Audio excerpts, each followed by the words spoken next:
சுவையான egg Manchurian செய்வது எப்படி? வாங்க வீடியோக்குள்ள போவோம்.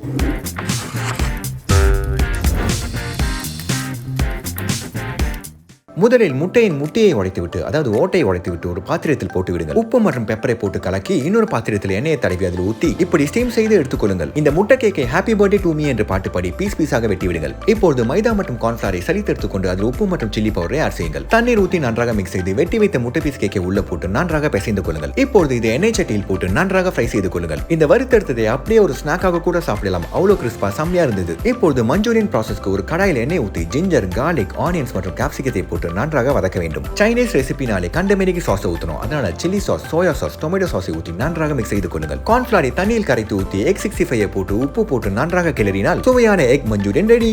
உனையல்லித்தானே என் வாயில் போட்டேன், என் வாயில் போட்டு ஓகே பாய் என்றேன்.